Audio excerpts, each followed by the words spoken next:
I went undefeated last locals with this Mermail Atlantean Deck Profile post Alliance Insight.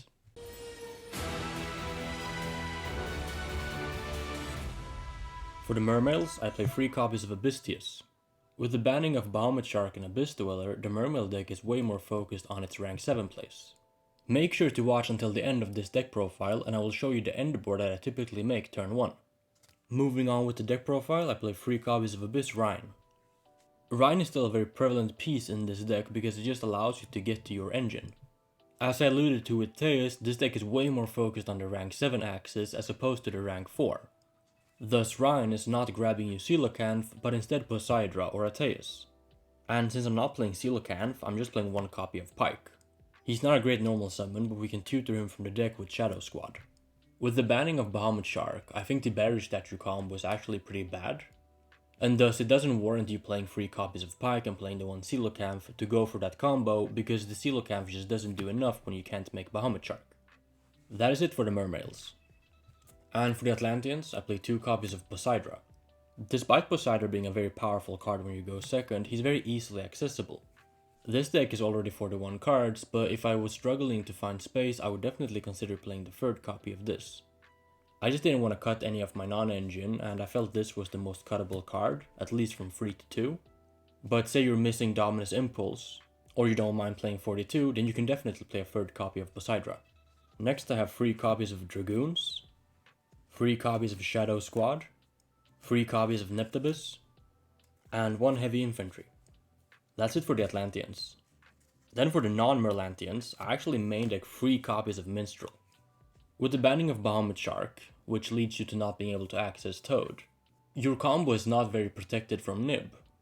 And with the rise of Droll and Lockbird in the format, I decided that 3 copies of Minstrel was the perfect way to counter that. If you open with Minstrel, and a strong discard like Squad or Dragoons, you can just remove their Droll and Lockbird before they get a chance to activate it. And you can take a peek at their hand with Minstrel and remove their Nibiru if they have it. Or try to play around it and hit another hand trap like an Ash to make your plays go through. So yeah, I think 3 Minstrel is a must in this format, particularly if Droll and Lockbird and Nibiru the Primal Being will be prevalent. And then the card that they forgot to ban, 1 copy of Mulunglacia, the Elemental Lord. Mulunglacia is part of your turn 1 combo, and despite not being a negate, it effectively acts as 2, should you hit 2 prevalent cards from your opponent's hand. For the spells, I have 1 copy of Pot of Prosperity, 1 copy of Triple Tactics Talent. As I mentioned with Droll and Nibiru being in the format, having talents to just remove it from their hand can be very good. Or if you do get your 1 search off and then they droll you, you can use talents to either be a Change of Heart or a hand rip and then continue on with your plays. Droll does hurt a lot, but you can still make some plays under it. I also side deck Frost, so having the 1 talents in the main deck freed up some space in my side deck. 1 copy of 1-for-1, 1 copy of Triaina. Triaina is a great way to push when you go second by making the Mermail King and then getting this for free to your hand.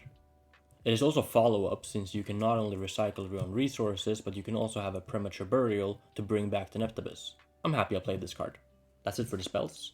For the hand traps, I have 3 copies of Mulcharmi Fuvalos, 2 copies of Mulcharmi Perulia, mainly because it's a water, 3 copies of Ash Blossom and Joyous Spring, 3 copies of Dominus Impulse, and 3 copies of Infinite Impermanence. For the extra deck, I have 1 copy of Haggard Lizardos, 1 copy of Mermail Abyss Alacia, 1 copy of Coral Anemone, 1 copy of Area the Water Charmer. Since the ban list took 5 cards out of your extra deck, it's pretty easy to fit this card in now, and it's a good one because it allows you to climb up when they have a Perulia or something in the graveyard.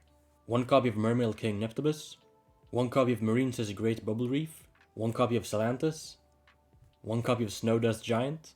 This card actually came up for me yesterday by being able to detach Dragoons and get a search.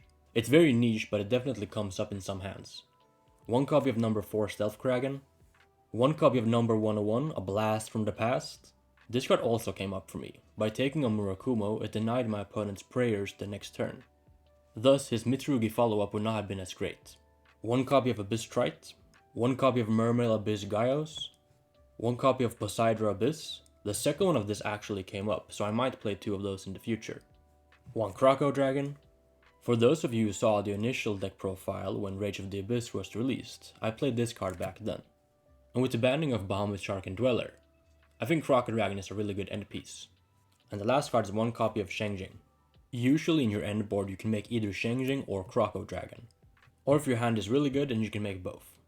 Thanks to Minstrel, you can see your opponent's hand and then you can decide which one of these you would go for.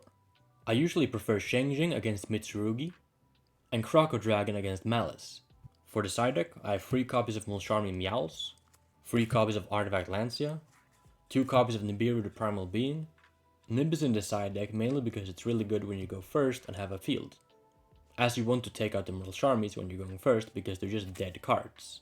And Nib is also very good against players who maybe don't perform their combo optimally. 1 Call by the Grave, 1 Harpy's Feather Duster, 3 copies of Triple Tactics Thrust.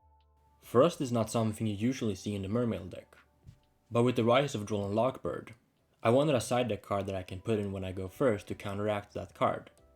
And while Thrust cannot search, you can set one of these powerful floodgates against either Maliss or Mitsurugi/Ryzeal. And why I'm not side decking 3 copies of Solemn Strike or some other powerful go first card like Ghost and Match for example, is because of space constraint. With how this side deck is shaped up, I have 7 pretty generic going first cards, being 2 copies of Nibiru, 1 Call by the Grave, 3 copies of Thrust, and either of the floodgates that I side deck. Against Maliss, for example, if I was going first, I would side in the 3 Lancias as well, so I have even more cards to put in, and I wouldn't put in Call by the Grave against the Maliss deck. So by playing the 3 copies of Thrust, assuming that if they don't hand trap me, I just win the game. Or if they do hand trap me, I can set my 1 floodgate, and it's just better than being a Solemn Strike. Now if they use Purge, Imperm or Impulse, then I obviously can't activate Thrust. Well, so be it. But I really like that I didn't have to side deck Lightning Storm or something else for Labyrinth, because with the 3 Thrust and the 1 Duster I have plenty of good cards against them anyway. And in my main deck I already have some good targets for the Thrust. If I'm going second into a board and I need an extender, then I can search either 1 for 1 or Triple Tactics Talent. And especially under the floodgate that is Droll and Lockbird, you can use Thrust to set one of these floodgates and go for a half field, and that can usually get you there. That is it for the deck profile. Next I will show you the end board that I typically make when I go first. This is what my end board usually looks like. I know it's a little clunky, but bear with me. In my graveyard, I have 1 copy of Minstrel. I use this card to take a peek at their hand, and depending on the makeup of their hand, I either remove the hand trap or their worst engine card.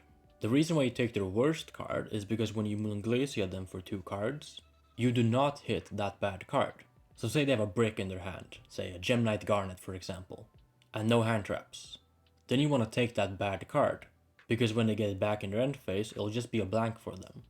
And you would rather have the Moonglacia hit one of the real cards in their hand, or a hand trap like Nibiru that would also be dead in their following turn. I summoned Moonglacia, so I hand loop them for 2.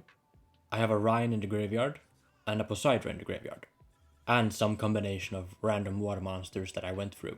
On my field, I have a Sheng or a Croco Dragon. Typically you can't make both, because the only tuner in your deck is Minstrel, but if you draw 1 for 1, so you can normal summon another Minstrel, or if you can Anemone and Poseidon this back, then you have access to 2 tuners. But I make either one of these depending on their hand, as I know what deck they're playing thanks to Minstrel. Say I went for a Croco Dragon. Then I also have a Gaios with 2 materials under him, as well as a Mermail King Neptabus. In my hand, I have any number of blank cards that were not used in my combo, plus an additional 2 cards from the Croco Dragon, since I used 2 non-tuners to make it, as well as 1 Neptabus that I searched in my combo, and usually a Triaina. Some hands you actually activate the Triaina to make the Gaios, so depending on the makeup of your hand, this card might be in the graveyard. But in your opponent's turn, you will always be able to use the Neptabus to add it back to your hand, and it can serve as a free discard for the Croco Dragon. Now, why is this end board so formidable? Well, you have near perfect information thanks to Minstrel. They drew 1 card for their turn, but you know the rest of their hand. They lost at least 2 cards, so their hand is down to 4.